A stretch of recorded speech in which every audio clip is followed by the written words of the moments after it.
नमस्कार बच्चों, मैं नीरज नागर आप सबका स्वागत करता हूं मेरे एडब्ल्यू स्टडी यूट्यूब चैनल पर। और आज की क्लास में हम पढ़ने वाले हैं वायरस। क्या पढ़ने वाले हैं बेटा? वायरस के बारे में हम जानकारी प्राप्त करने वाले हैं कि विषाणु या वायरस क्या होते हैं। ठीक है, आज वायरस की संपूर्ण जानकारी आज है इस टॉपिक में या इस क्लास में हम कंप्लीट करने वाले हैं। यह क्लास इतनी इंपॉर्टेंट है बेटा, नीट के लिए तो इंपॉर्टेंट है ही है, इसके अलावा कंपटीशन में जितने भी कंपटीशन है, ठीक है, उसमें जहां भी बायोलॉजी आती है उन सब के लिए वायरस से संबंधित जो भी क्वेश्चन बनेगा इससे बाहर नहीं होने वाला है। तो ध्यान से इस क्लास को देखना, पूरा वीडियो देखना है बेटा आपको। ठीक है, आज हम बात करेंगे वायरस शब्द, किसके बारे में? वायरस के बारे में। वायरस होता क्या है, आज इसके बारे में जानकारी प्राप्त करते हैं। ठीक है, देखो बेटा, वायरस को समझने के लिए एक उदाहरण ले रहा हूं मैं। वायरस है क्या? वायरस कोई जीव नहीं है। ठीक है, वायरस के बारे में एक आप ये कह सकते मत है कि यह सजीव और निर्जीव दोनों का क्या है, मिश्रण है। यह सजीव भी है और निर्जीव भी है, इसलिए सजीव निर्जीव की कनेक्टिव के रूप में इसे जाना जाता है। ये कनेक्टिव ऑर्गन से है। ठीक है, ऐसा जीव है जो निर्जीव भी है और सजीव भी है। ऐसा क्यों कहा जाता है, आज इसे समझते हैं बेटा। देखो बेटा, वायरस कोई जीव नहीं है, पहले तो ये माइंड में फिट रख लेना। वायरस कोई जीव नहीं है, इसमें कोई किसी प्रकार की कोई कोशिका नहीं होती है, ये प्रजनन भी नहीं करता है, ना शोषण होता है, ना पाचन होता है। ठीक है, ये कुछ नहीं, इसमें कुछ नहीं होता है। ठीक है, लेकिन सर इसे फिर जीव कैसे कहते हो आप? ये सजीव किस प्रकार से है? तो आज इसके बारे में ही हम जो है डिस्कस करने वाले हैं। आज ये कॉन्सेप्ट आपका क्लियर मैं कर दूंगा। देखो बेटा, एक चीज समझना बेटा कि वायरस को समझने के लिए एक बात समझना कि जैसे ये एक बोतल है, ठीक है, वैसे मार्कर है, लेकिन ये याद रखना है कि मान लेते हैं कि ये एक बोतल है, इसमें पॉइजन भरा हुआ है। क्या भरा हुआ है? पॉइजन। ठीक है, अब ये पॉइजन है। अब बताओ मुझे कि जब तक ये पॉइजन इस बोतल में है, जब तक मुझे कोई नुकसान पहुंच रहा है क्या? नहीं पहुंचेगा। जब तक ये है इसमें रहेगा तब तक मुझे कोई नुकसान नहीं है। लेकिन जैसे ही ये है मेरे शरीर के अंदर जाता है तो क्या हो जाएगा कि ये मेरे अंदर नुकसान पहुंचाएगा, मुझे हो सकता है कि मुझे मार भी दे। ठीक है, ऐसी सिचुएशन जो है, ऐसी कंडीशन जो है वायरस में भी अप्लाई होती है। वायरस भी जब तक ये वायुमंडल में घूम रहा है ना, ये है वायरस है क्या? एक प्रोटीन है बेटा। वायरस क्या है? एक प्रोटीन है जिसके अंदर खुद का क्या होता है? न्यूक्लिक अम्ल होता है। ठीक है, इसीलिए इसे जीवित कहा जाता है। न्यूक्लिक अम्ल मात्र जीवित कोशिकाओं में ही देखने को मिलता है, इसीलिए इसे क्या कहा जाता है बेटा?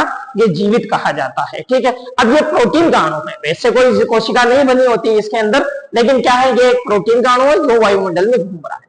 लेकिन जैसे ही ये किसी होस्ट के अंदर प्रवेश करता है या मेरे अंदर अगर कोई वायरस प्रवेश करता है तो ये जैसे मेरे अंदर आता है तो इसके डीएनए और आरएनए जो भी इसके अंदर मौजूद न्यूक्लिक अम्ल होता है, ठीक है, वो क्या हो जाता है बेटा? एक्टिव हो जाता है। उसके एक्टिव हो जाने के कारण जो है क्या होता है कि वह हमारे अंदर क्या करने लग जाता है बेटा? रोग फैलाने लग जाता है। समझिए बात को। ठीक है, तो आज हम जानते हैं कि वायरस क्या है, कहां से आया है वायरस शब्द। ठीक है, तो आज हम जानते हैं वायरस शब्द जो है बेटा लैटिन भाषा के वेनम से आया है। कहां से आया है बेटा? लैटिन भाषा के वेनम से आया है। कहां से आया है? वेनम से आया है, जिसका अर्थ होता है बेटा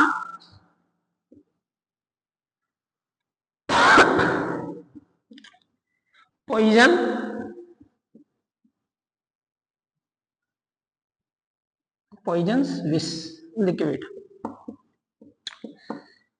पॉइजन लिक्विड, ठीक है, यानी विष अणु। क्या है बेटा? विष अणु। ठीक है, याद रखना है कि वायरस शब्द लैटिन भाषा के वेनम से आया है, जिसका अर्थ होता है पॉइजन लिक्विड या विष अणु होता है।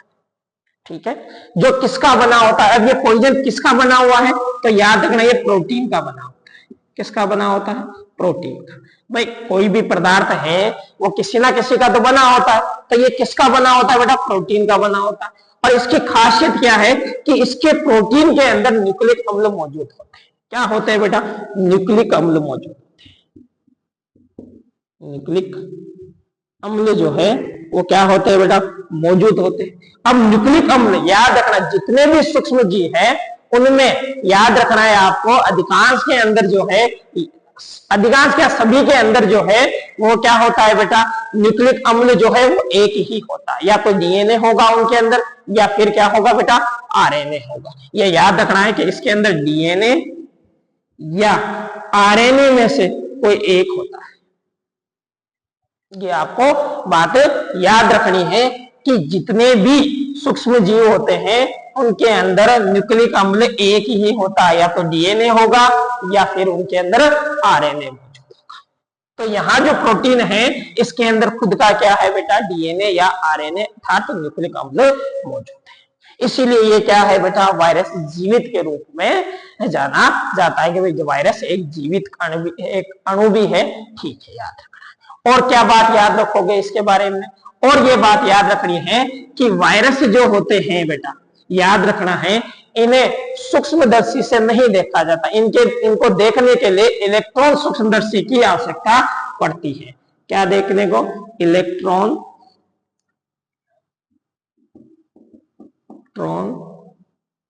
सूक्ष्मदर्शी, सूक्ष्मदर्शी इलेक्ट्रॉन सूक्ष्मदर्शी की क्या पड़ती है बेटा, आवश्यकता पड़ती है। इलेक्ट्रॉन सूक्ष्मदर्शी से अगर इनको देखा जाए तो इनकी जो आकृति या ज्यामिति जो है, ठीक है, ज्यामिति या आकृति जो है वो किस रूप में दिखाई देती है, याद रखना है क्रिस्टलीय पिंड के रूप में दिखाई देती है। किसके रूप में बेटा, क्रिस्टलीय पिंड के रूप में,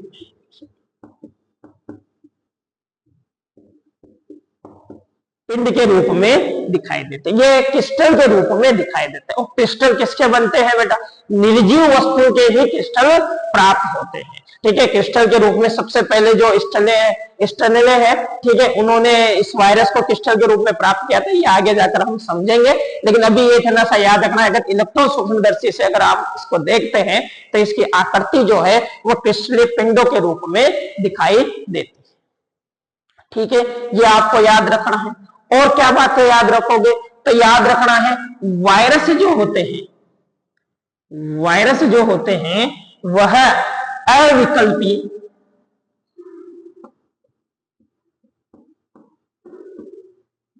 अविकल्पी परजीवी होते हैं,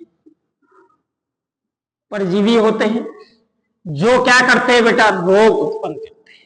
क्या करते हैं बेटा, रोग उत्पन्न करते हैं। इतनी बातें आपको वायरस के बारे में पता होना चाहिए। ठीक है, इतनी बातें आपको पता होनी चाहिए कि वायरस क्या है, कहां से इस वायरस शब्द के बारे, कहां से इस वायरस शब्द आया है, ठीक है, इसका क्या अर्थ होता है वायरस का, ठीक है, ठीक है, ये बातें आपको याद रखनी। ठीक है, और इसके डेफिनेशन के बारे में बात की जाए तो डेफिनेशन क्या है, तो इसकी डेफिनेशन जो है, एक साइंटिस्ट है बेटा लूरिया, क्या नाम है बेटा, लूरिया नाम है, इनका नाम याद रखना है, लूरिया। इन्होंने क्या कहा था, ठीक है, वायरस ऐसे परजीवी होते हैं जो दूसरी कोशिकाओं में प्रवेश करते हैं और कुछ कोशिकाओं के अंदर जो है ये गुणन करते हैं। उनकी कुछ कोशिकाओं के अंदर क्या करते हैं बेटा, गुणन कर सकते हैं। तो वायरस की परिभाषा याद रखनी है, यह है अति सूक्ष्म, अति सूक्ष्म परजीवी जो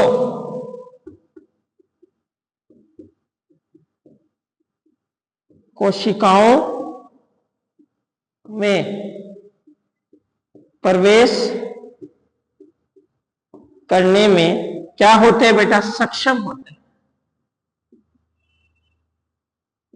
सक्षम होते हैं। और उनकी कुछ कोशिकाओं, और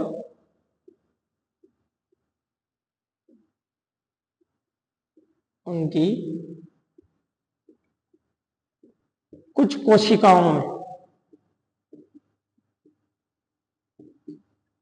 में क्या कर सकते हैं बेटा, गुणन कर सकते हैं, यानी रेप्लिकेट हो सकते हैं, रेप्लिकेट हो सकते हैं। ठीक है, गुणन कर सकते हैं।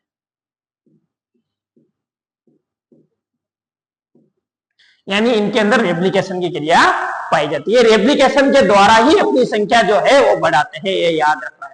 वायरस अपनी संख्या जो है हमेशा याद रखना है, जब तक मार्केट में रहेगा, जब तक वायुमंडल में घूमता रहेगा, ये अपनी संख्या नहीं बढ़ाता। ये अपनी संख्या किसी होस्ट के अंदर प्रवेश करेगा और उस परजीवी की परपोषी के अंदर प्रवेश करने के बाद फिर उनकी कुछ कोशिकाओं के अंदर क्या करेगा, रेप्लिकेशन करेगा, और रेप्लिकेशन के माध्यम से जो है अपनी संख्या बढ़ाएगा। ठीक है, तो याद रखना ये अपनी संख्या किस प्रकार से बढ़ाते हैं, इस प्रकार से बढ़ाते हैं। इतनी बात आप समझ गए।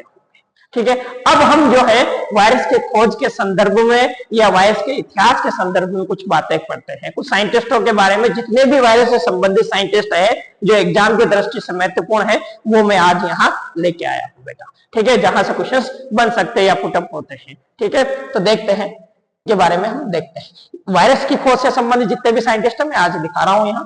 पहला साइंटिस्ट याद रखना है आपको वायरस से खोज से संबंधित, प्रथम जो साइंटिस्ट है। ठीक है, एक साइंटिस्ट में लिखा चुका हूं, लूरिया।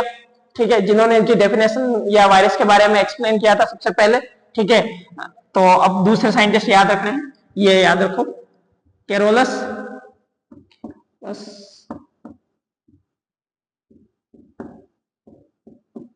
कॉन्शियस, याद रखना है नाम, कैरोलस कॉन्शियस। कैरोलस कॉन्शियस ने बेटा है ना, याद रखना है, सबसे पहला विषाणु जनित रोग हो जाता, विषाणु जनित रोग किसने खोजा था बेटा, कैरोलस कॉन्शियस ने खोजा था। ये याद रखना है, डाटा इतना इंपॉर्टेंट नहीं है सन, फिर भी अगर आप याद रख पाओ तो याद रख लेना। 1576 के अंदर जो है इन्होंने विषाणु जनित रोग के बारे में पता लगाया था। ठीक है, दूसरा याद रखना है मेयर साहब को, मेयर साहब, इन्होंने तंबाकू के अंदर मोजेक रोग की खोज की थी। तंबाकू में मोजेक रोग, तंबाकू में मोजेक रोग की खोज किसने की थी बेटा, मेयर साहब ने की थी। ये बड़ा इंपॉर्टेंट हो जाता है। ठीक है, तीसरा याद रखना है, तीसरा, ठीक है, ये सबसे इंपॉर्टेंट है। ठीक है, इवानोव्स्की,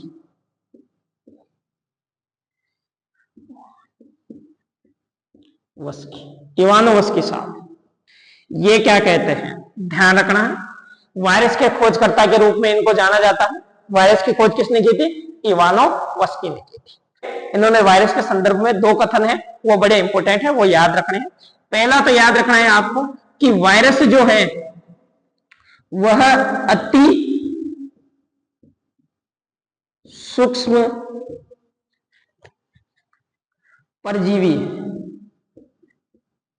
परजीवी है जो रोग उत्पन्न कर सकते हैं, रोग उत्पन्न कर सकते हैं। पहला कथन तो ये याद रखना। दूसरा कथन क्या है, इन्होंने ना बेटा वायरस की संक्रमित अवस्था है ना उसके बारे में खोजा था।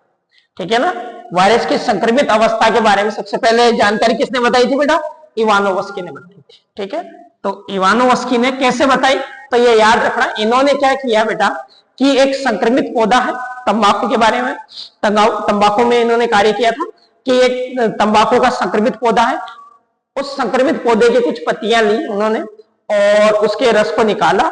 ठीक है, या फिर आप एक तरीके से कह सकते हैं उसको जो है किसी स्वस्थ पौधे पर रगड़ा।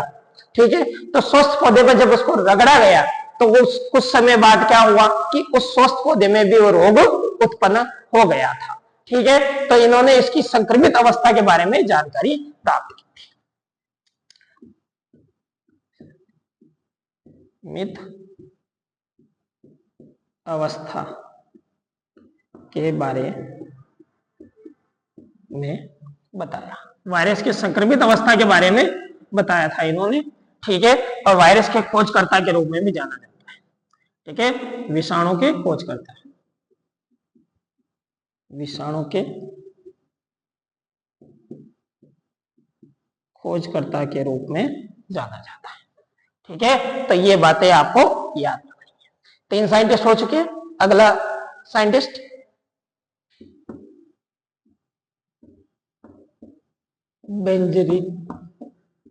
बेंजरिक, ये याद रखना है, बड़ा इंपॉर्टेंट है बेटा।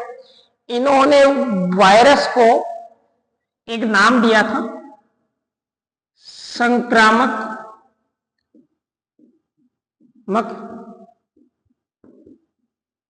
जीवित विष या तरल। क्या नाम दिया था इन्होंने? संक्रामक जीवित विष या तरल के नाम दिया था इन्होंने वायरस का। ये बड़ा इंपॉर्टेंट है, ये भी याद रखना है आपको। अगला साइंटिस्ट, ठीक है, अगले साइंटिस्ट की बात करना है। अगला भी बड़ा इंपॉर्टेंट है बेटा, वेरी मोस्ट स्टर्नल, ठीक है। इन्होंने जो तंबाकू मोजेक वायरस है ना बेटा, इसको सबसे पहले क्रिस्टल के रूप में पृथक किया था। बहुत इंपॉर्टेंट है बेटा, तंबाकू मोजेक वायरस को तंबाकू मोजेक वायरस को क्रिस्टल के रूप में प्राप्त किया, क्रिस्टल के रूप में प्राप्त किया। और इन्होंने बताया कि जो वायरस होते हैं वह क्रिस्टलीय प्रोटीन के बने होते हैं, क्रिस्टलीय प्रोटीन के बने होते हैं। ध्यान रखना, इसके लिए इन्हें नोबेल पुरस्कार से भी सम्मानित किया था। सबसे पहले क्रिस्टल के रूप में वायरस को प्राप्त करने वाले साइंटिस्ट कौन से हैं? स्टर्नेल है। बहुत इंपॉर्टेंट है बेटा। अगला याद रखना है आपको, ठीक है, मेथुल्स नहीं, मेथुल्स से पहले बेंडेन याद रखना है आपको, ठीक है, बेंडेन, ठीक है, बेंडेन याद रखना है आपको। एक मिनट,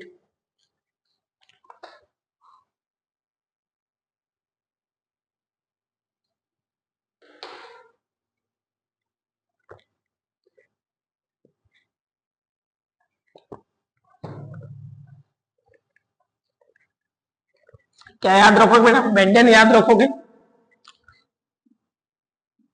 बेंडेन ने क्या कहा था? बेंडेन ने वायरस को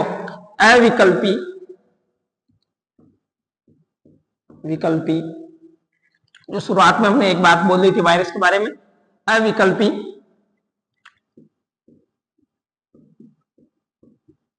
परजीवी कहा था, ठीक है।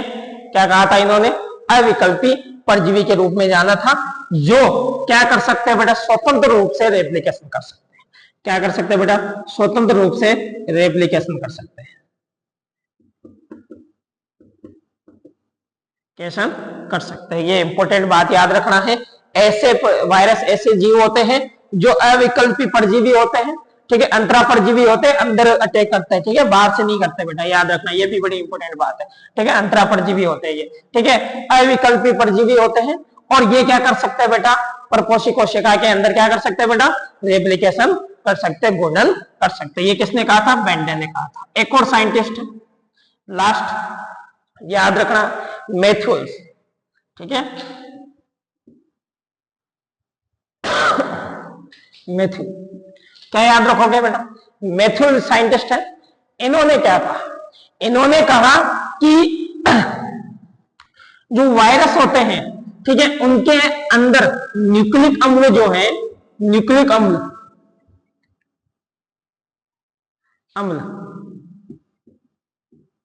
दो प्रकार के हैं, डीएनए और आरएनए। इन दोनों में से एक ही मौजूद होता है, इन दोनों में से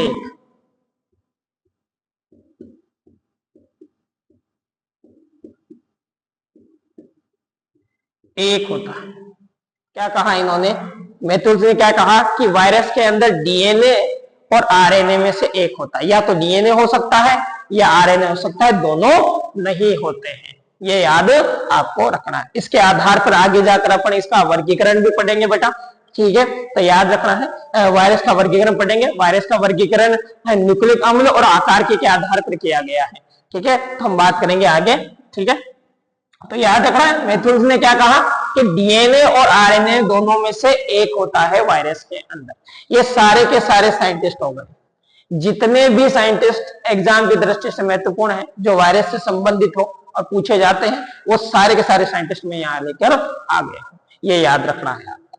ठीक है, अब आगे हम बात करते हैं वायरस की प्रकृति के बारे में बात करते हैं कि वायरस कैसा है। ठीक है, इसके बारे में जानकारी प्राप्त करते हैं। वायरस की प्रकृति के बारे में बात करते हैं।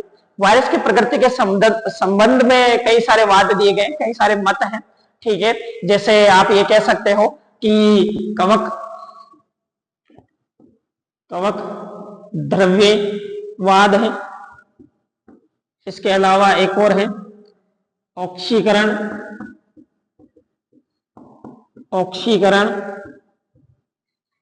एंजाइमवाद है। ऑक्सीकरण एंजाइमवाद। और भी मत है जीवाणुवाद। ठीक है, और एक और है। ये सारे वाद हैं। इनमें से जो हमें सटीक जानकारी जो प्राप्त होती है वो प्राप्त होती है बेटा विषाणुवाद सिद्धांत से। किससे बेटा? विषाणुवाद सिद्धांत से। ठीक है, इस सिद्धांत से जो है हमें वायरस की प्रकृति के बारे में पता लगता है। कई सारे कुछ ना कुछ जानकारी ये देते हैं। हालांकि कवकवाद में कवक के बारे में ज्यादा पता होता है। ऑक्सीकरण एंजाइमवाद है, उसकी क्रियाशीलता के बारे में पता लगता है। जीवाणुवाद है, जीवाणु के बारे में है। लेकिन विषाणुवाद है जो सटीक जानकारी देता है कि वायरस किस प्रकार के होते हैं, विषाणु किस प्रकार के होते हैं। तो हम इन सभी में विषाणुवाद के बारे में जानकारी प्राप्त करते हैं कि विषाणुवाद क्या कहता है वायरस के बारे में। विषाणुवाद क्या कहता है, वायरस की प्रकृति किस प्रकार की है। वायरस की प्रकृति किस प्रकार, वैसे वायरस की प्रकृति के संदर्भ में दो मत है। ठीक है, कि ये जीवित भी है और ये है मतलब जीवित भी है और ये मृत भी है, यानी सजीव और निर्जीव दोनों ही ये है। ठीक है, दोनों के बारे में जानकारी हम प्राप्त करेंगे। इसे जीवित क्यों कहा गया है, इसे निर्जीव क्यों कहा गया है, दोनों चीजों की हम बात करेंगे। ठीक है, लेकिन सबसे पहले बात करते हैं विषाणुवाद के बारे में। विषाणुवाद क्या कहता है कि यह अति सूक्ष्म, कुछ पॉइंट है बेटा विषाणुवाद के, ये मेरे इंपॉर्टेंट है, याद रखने। वायरस क्या होते हैं? अति सूक्ष्म अकोशिकीय, यानी कोशिका रहित होते हैं। क्रिस्टल युक्त, क्रिस्टलीय,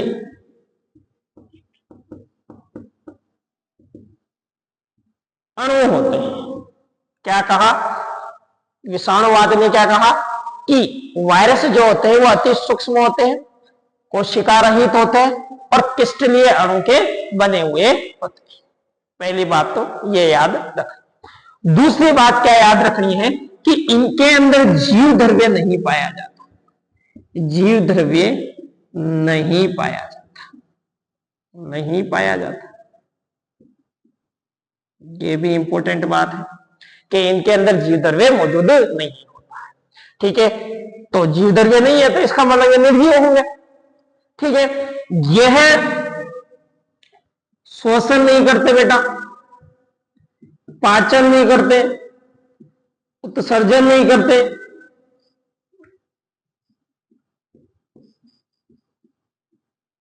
यानी कोई भी उपापचय क्रियाएं नहीं पाई जाती इनमें। उपापचय क्रियाएं नहीं होती।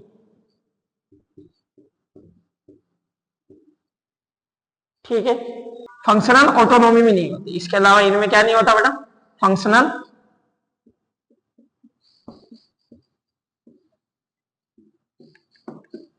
ऑटोनॉमी भी नहीं होती।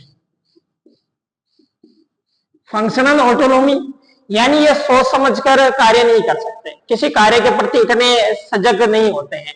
इन्हें ये नहीं है, मतलब ऐसा नहीं है। फंक्शनल एनाटॉमी का मतलब समझ लेना आप कि जैसे हम किसी के प्रति लगाव रख लेते हैं, ठीक है, कि भाई हाँ ये कार्य करना ही करना है, ठीक है, ऐसा इनमें नहीं होता है। ठीक है, फंक्शनल एनाटॉमी इनमें नहीं पाई जाती है, ये भी याद रखना है। लेकिन याद रखना है, ये जीवित कोशिकाओं में गुणन कर सकते हैं। जीवित कोशिका में गुणन कर सकते हैं।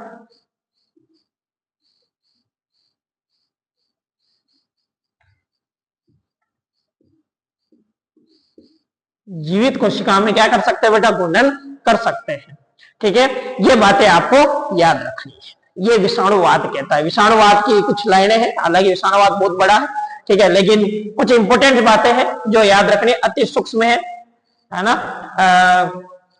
कोशिकीय क्रिस्टलीय कणुओं कणिका में, एक और बात याद रखना, कणिका में, ठीक है ना, ये और शब्द याद रखना है। कणिका में होता है, जीवदर में नहीं होता है, किसी प्रकार की मेटाबॉलिज्म क्रियाएं नहीं होती, फंक्शनल एनाटॉमी नहीं होता है, ठीक है, ऑटोनॉमी नहीं होता है, और जीवित कोशिकाओं में गुणन नहीं कर सकते। इतनी बातें आपको याद रखनी है। ठीक है, अब आगे बात करते हैं कि जो वायरस की प्रकृति होती है वो दो प्रकार की है, एक तो सजीव है, एक निर्जीव प्रकृति है। ठीक है, उन दोनों के बारे में जानकारी प्राप्त करते हैं कि ये सजीव क्यों कहा गया है उन्हें और निर्जीव क्यों कहा गया है। ठीक, अब हम बात करेंगे जीवाणु की जैविक प्रकृति के बारे में। ठीक है, जीवाणु की दो प्रकृतियां हैं, एक तो जैविक और एक अजैविक। ठीक है, जैविक प्रकृति के बारे में हम जब बात करते हैं कि जीवाणु को जीवित क्यों माना गया है। जीवाणु क्रिस्टल है, एक प्रोटीन का अणु है सर, प्रोटीन को कोई जीवित तो नहीं कह सकते हम। ठीक है, तो क्या इसे जीवित, फिर भी हम इसे जीवित क्यों कहते हैं, ये बात समझना। ठीक है, इधर आओ, देखते हैं इसके बारे में बात करते हैं, इसे जीवित क्यों कहा गया है। सबसे पहले बात तो याद रखना है कि जैसे जीवित जीव होते हैं उनकी आकृति निश्चित होती है, ठीक है, वैसे ही इनकी आकृति भी क्या होती है बेटा, निश्चित होती है।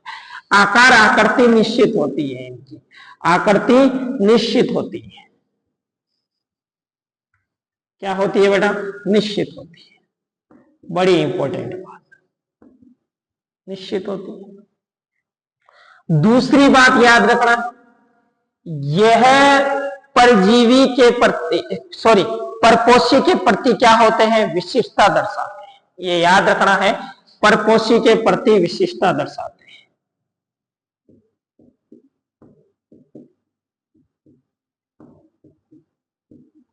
प्रति विशिष्टता दर्शाते हैं,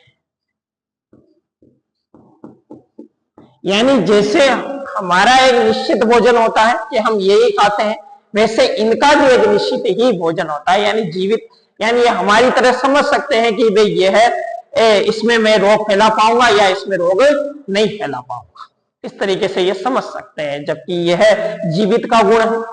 ठीक है, और क्या बातें याद रखनी है, ये परपोषी कोशिकाओं में गुणन करते हैं। क्या करते हैं बेटा, परपोषी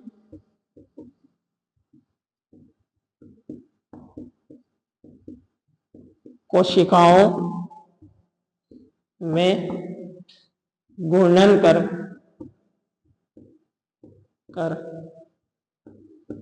अपनी संख्या बढ़ाते हैं, संख्या बढ़ाते हैं। ये याद क्या करते हैं, संख्या बढ़ाते हैं। ठीक है, और क्या बात याद रखोगे, इनका खुद का डीएनए या आरएनए होता है, एक खुद का आनुवांशिक पदार्थ होता है, इनमें न्यूक्लिक अम्ल मौजूद होता है, जबकि जीवित के अंदर ही न्यूक्लिक अम्ल होता है बेटा, न्यूक्लिक अम्ल पाया जाता है। ये भी इंपॉर्टेंट बात है। और क्या बात याद रखोगे, यह म्यूटेशन कर सकते हैं, इनमें उत्परिवर्तन की क्षमता होती है, और उत्परिवर्तन की क्षमता जो है जीवित जीवों में ही पाई जाती है। इनमें उत्परिवर्तन होता है, म्यूटेशन होता है। लो, ये भी बड़ा इंपॉर्टेंट हो जाता है, म्यूटेशन पाया जाता है। ठीक है, तो यह है बातें याद। और भी क्या बात याद रखनी है, यह ताप हो गया, दाब हो गया, वायुमंडल, सूर्य का प्रकाश है, ठीक है, सर्दी गर्मी, इन सब के प्रति संवेदनशील होते हैं। यानी इन्हें अनुभव होता है कि यहाँ गर्मी है, यहाँ अत्यधिक ताप है, यहाँ अत्यधिक ठंड है, ये सारी चीजों के बारे में इन्हें पता होता है। तो यानी ये इनके प्रति, बाह्य वातावरण के प्रति क्या कर सकते हैं बेटा, अनुक्रिया दर्शा सकते हैं। ठीक है, ताप, दाब, शीत, और क्या याद रखें,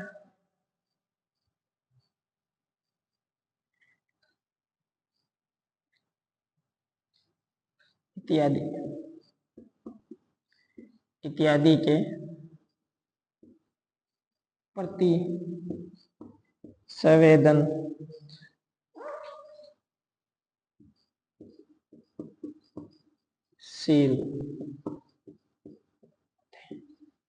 इत्यादि के प्रति क्या होते हैं बेटा, संवेदनशील होते हैं। इतनी बातें आपको याद रखनी। ठीक है, यह है इसकी जैविक प्रकृति। क्या है, जैविक प्रकृति, कि इन्हें जीवित क्यों कहा गया है, ये सारी क्रियाओं के कारण इन्हें क्या कहा गया बेटा, जीवित कहा गया है, कि इनमें ये सब होता है और ये सारी चीजें जो है वह किस में पाई जाती है बेटा, वह जीवित जीवों के अंदर मौजूद होती है, इसलिए इसे जीवित प्रकृति। अब इन्हें मृत क्यों कहा गया है, ये भी बात याद रखना है कि ये मृत क्यों है। ठीक है, तो हम बात करते हैं अजैविक प्रकृति के बारे में बात करते हैं। ठीक, अब बात करेंगे अपन विषाणु की अजैविक प्रकृति के बारे में बात करेंगे कि अजैविक प्रकृति क्यों, इन्हें निर्जीव क्यों कहा गया है, ये बात समझते आइए। ठीक है, इन्हें निर्जीव इसलिए कहा गया है बेटा, सजीव का क्या गुण है कि कोशिकाओं के बने होते हैं। सजीव सारे के सारे कोशिकाओं के, लेकिन ये कोशिकाओं के नहीं बने होते, पहली बात तो ये याद रखें। ठीक है, कोशिका रहित होते, कोशिका रहित होते हैं। अब कोशिका रहित है तो इनमें किसी प्रकार का कोई कोशिकांग भी नहीं होगा। अब कोशिकांग नहीं है तो इनके अंदर कोशिका झिल्ली, कोशिका झिल्ली,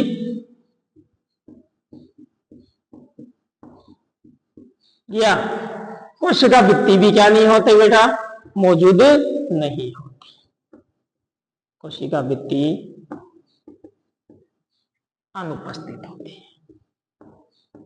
अनुपस्थित क्या होती है, कोशिका भित्ति अनुपस्थित होती है, ये भी बात याद रखना है।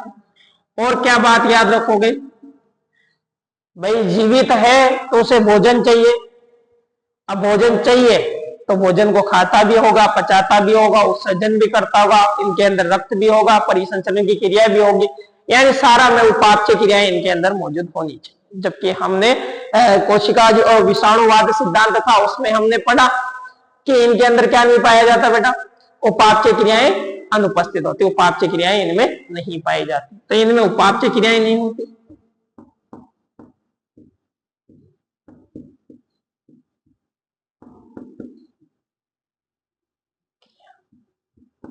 का अभाव होता है। उपापचय क्रियाओं का क्या होता है बेटा, अभाव होता है। और क्या बात याद रखोगे, एक बात और इंपॉर्टेंट याद रखना है इसकी, इन्हें क्रिस्टल रूप में प्राप्त किया जा सकता है, जबकि किसी भी जीवित जीव को, कोई भी जीवित हो उसे हम क्रिस्टल रूप में प्राप्त नहीं कर सकते, तो इन्हें क्रिस्टल रूप में प्राप्त किया जा सकता है, क्रिस्टल रूप में प्राप्त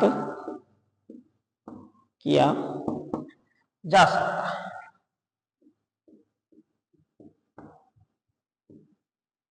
और एक और पॉइंट याद रखना,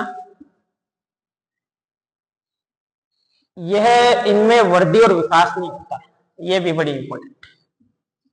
वृद्धि व विकास नहीं होता, वृद्धि विकास नहीं होता है इनके अंदर, ना ये वृद्धि करते हैं, ना इनके अंदर कोई विकास होता है, कोई अंगों का निर्माण होता है अलग अलग अंगों का, ऐसा नहीं होता। ये घूर्णन करते हैं बेटा, रेप्लिकेशन करते हैं, ध्यान रखना, ये मात्र रेप्लिकेशन के द्वारा ही अपनी संख्या बढ़ाते हैं और एक साथ इनका निर्माण होता है। जितना बनेगा वो एक साथ ही बनता है। ऐसा नहीं है कि धीरे धीरे इनका विकास पहले शुरुआत में छोटे रहे फिर धीरे धीरे करते करते ये बड़े होते जाते हैं, नहीं, ये जैसे बनेंगे शुरुआत से वैसे के अंतिम समय तक ये वैसे के वैसे ही बने रहते हैं। तो इनमें वृद्धि भी नहीं होती है और इनमें क्या नहीं होता बेटा, विकास नहीं होता। ये इसकी क्या है बेटा, जैविक प्रकृति है, सॉरी अजैविक प्रकृति है। ये बातें आपको याद रखनी। क्लियर हो गया। अब हम इसकी आकृति के बारे में बात करते हैं, इसकी संरचना के बारे में बात करते हैं कि इसकी संरचना कैसी है। ठीक है, इसके बारे में जानते हैं।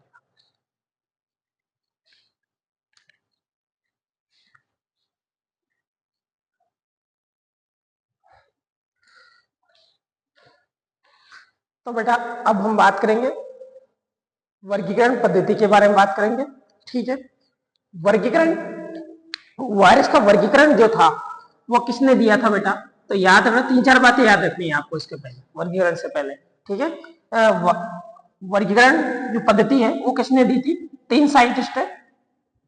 1962 के अंदर 3 साइंटिस्ट आए थे बेटा, जिनका नाम है लोफ, हॉर्न और टूनियर। ये याद रखना, ये 3 साइंटिस्ट है जिन्होंने वायरस का वर्गीकरण किया था। लेकिन वर्गीकरण करने के बाद इनको जो वर्गीकरण को जो मान्यता मिली वो मिली थी बेटा 1965 के अंदर। एक संस्था है बेटा, उसका नाम है इंटरनेशनल। ये संस्था क्या कार्य करती है बेटा, ये संस्था कार्य करती है वायरस का नामकरण करने का। ठीक है, तो नामकरण की एक संस्था है जिसने इसको मान्यता दी थी 1965 के अंदर, इंटरनेशनल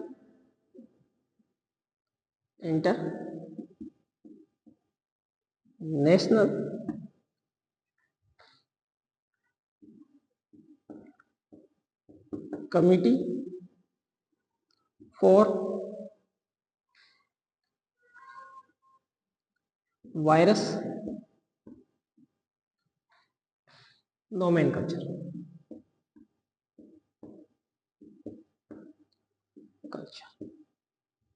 ये याद रखना है। इस संस्था ने 1965 के अंदर जो है क्या किया बेटा, वर्गीकरण की पद्धति का मतलब आप ये कह सकते हैं वर्गीकरण पद्धति को मान्यता प्राप्त की, ठीक, मान्यता दी। अब वर्गीकरण जो है ये इसका आधार क्या रखा, यानी इन्होंने किस आधार पर इसको वर्गीकरण किया था, तो याद रखना है इसका आधार रखा इन्होंने एक तो न्यूक्लिक अम्ल जो है, क्या बेटा, न्यूक्लिक अम्ल के प्रकार के आधार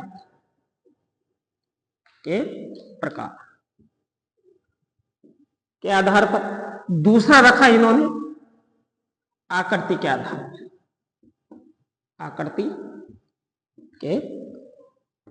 पर, दो आधार रखे। एक तो न्यूक्लिक अम्ल यानी कौन से प्रकार का डीएनए है या आरएनए है, और इसकी आकृति कैसी है, उस आधार पर जो है वर्गीकरण किया गया था वायरस का। अब इस आधार पर दो प्रकार, पहले हम बात कर रहे हैं न्यूक्लिक अम्ल के, तो न्यूक्लिक अम्ल के आधार पर ये 2 प्रकार के हैं। जिसके अंदर डीएनए होता है उसे हम कहते हैं बेटा डीऑक्सी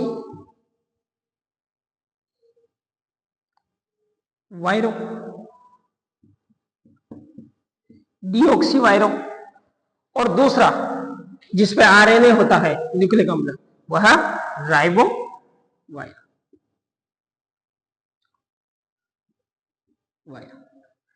ठीक है, इसके अंदर क्या होता है, आनुवांशिक पदार्थ डीएनए होता है, डीएनए आनुवांशिक पदार्थ होता है। बात याद रखना है, इसके अंदर क्या होता है बेटा, डीएनए आनुवांशिक पदार्थ होता है, जबकि इसके अंदर क्या होता है, आरएनए आनुवांशिक पदार्थ होता है। आरएनए आनुवांशिक पदार्थ। अब एक और बात याद रखना है, हालांकि इसका वर्गीकरण बहुत बड़ा है लेकिन हम एनसीईआरटी के पर्पज से पढ़ने वाले हैं।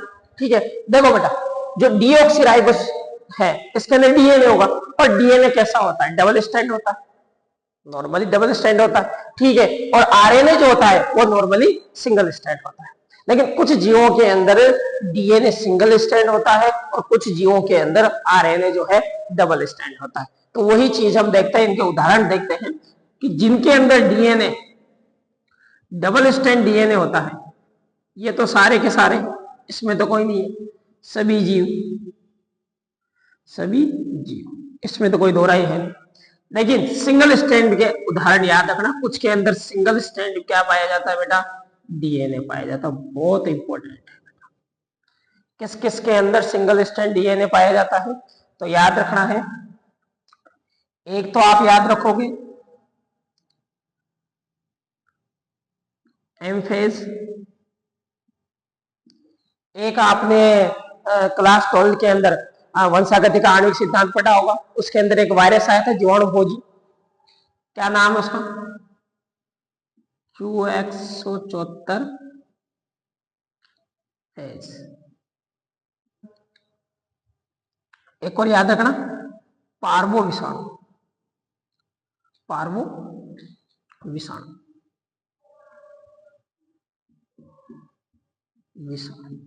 ठीक है।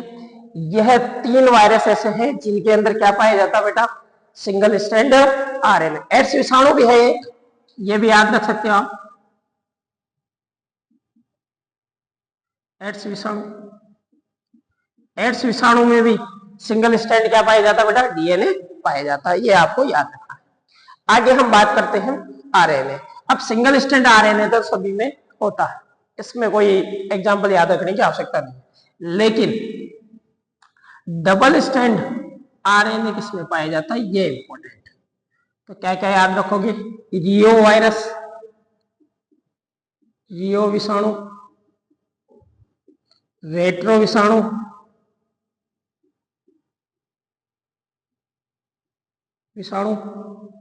और एक और Q6 फेज,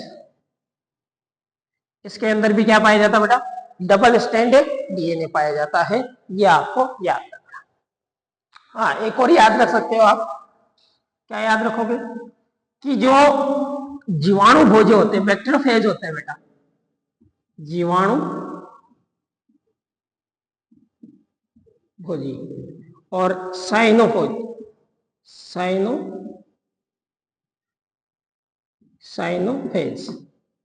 एक तो जीवाणु भोजी और एक साइनोफेज। साइनोफेज क्या होते हैं, जो नील शैवाल को क्या करते हैं बेटा, संक्रमित करते हैं, उन्हें हम क्या कहते हैं बेटा, साइनोफेज विषाणु कहते हैं।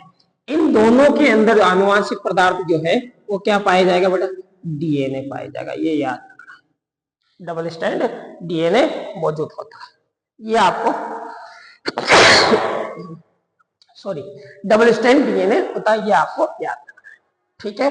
तो यह जो एलएसटी जो एलएसटी, इसे क्या कहते हैं बेटा, एलएचटी पद्धति, क्या कहते हैं बेटा, इनके साइंटिस्टों के नाम से इसको क्या रखा गया है, एलएसटी पद्धति भी रखा गया है, ठीक है। तो एलएसटी पद्धति जो है वो किस पर आधारित थी, न्यूक्लिक अम्ल के प्रकार पर आधारित थी और इनकी डीएनए जो इनकी आकृति है उनके पर आधारित थी। मान्यता कब मिली थी, तो 1965 के अंदर इनको मान्यता मिली थी। कौन सी संस्था जो वायरस का नामकरण करती है, उस संस्था ने इसको मान्यता दी। क्या नाम है उस संस्था का, international community for virus nomenclature, ठीक है। इस संस्था ने इसको 1965 के अंदर क्या दिया था, मान्यता दी थी। 2 टाइप्स है, एक तो जिसके अंदर डीएनए पाया जाता है जिसको डीऑक्सी वायरो कहते हैं, और जिसके अंदर आरएनए पाया जाता है उसे राइबो वायरो कहा जाता है, ठीक है। ये आपको याद रखना, इसका स्क्रीनशॉट ले लो।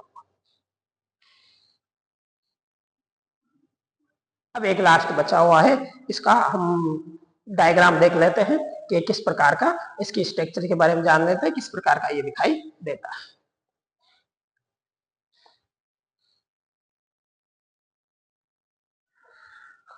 अब देखो बेटा, विषाणु की संरचना के बारे में बात करते हैं। मैं आपको टोबैको मोजेक वायरस के बारे में एक स्ट्रक्चर लेके आया हूं, ठीक है। TMV की संरचना,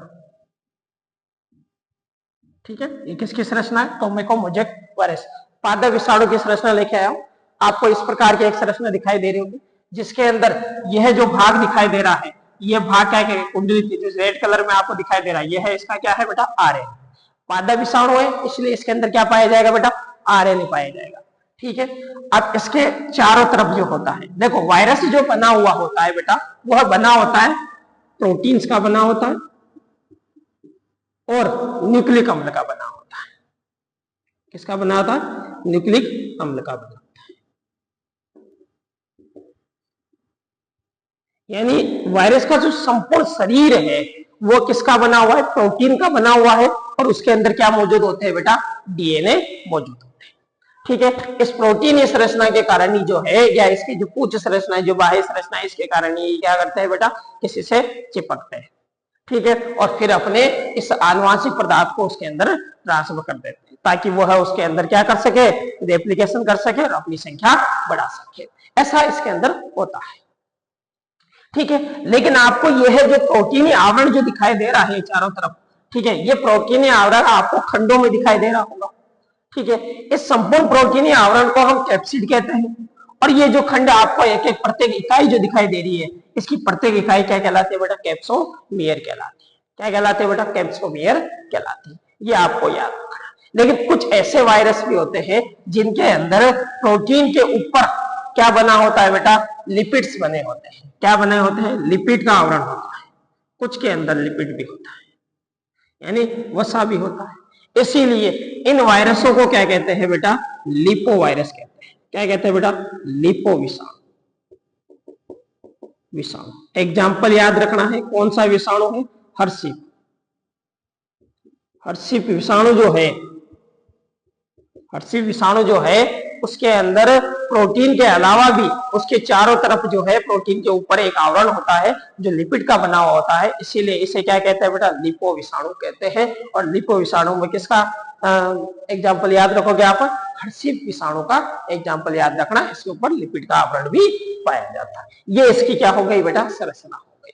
इस प्रकार का जो है स्ट्रक्चर दिखा। एक जीवाणु भोजी है, याद रखना है, जीवाणु भोजी ये भी वायरस ही है, लेकिन ये जीवाणु को क्या करते हैं बेटा, संक्रमित करते हैं।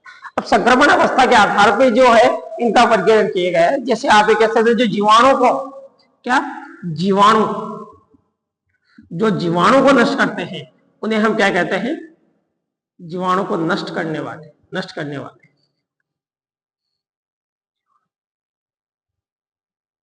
जीवाणु को नष्ट करने वाले क्या कहलाते हैं बेटा, जीवाणु भोजी।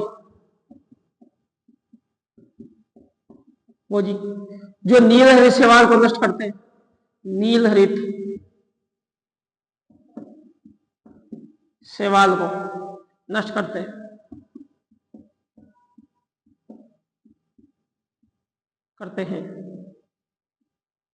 उसे क्या कहते हैं बेटा, साइनोफेज कहते हैं। साइनोफेज, ऐसे विषाणु को क्या कहते हैं बेटा, साइनोफेज विषाणु कहा जाता है। तो यानी जीवाणु के संक्रमण के आधार पर भी इनको अलग अलग भागों में वर्गीकृत किया गया है। यह बात आपको याद रखनी है। ठीक है, ये हो गया विषाणु की संरचना। क्लियर है बात? ठीक है, ये लीजिए। तो आशा करता हूं कि आपका विषाणु जो है वो पूरा का पूरा क्या हो गया बेटा, क्लियर हो गया होगा। ठीक है, अब विषाणु में कोई डाउट नहीं रहा होगा आपके। ठीक है, तो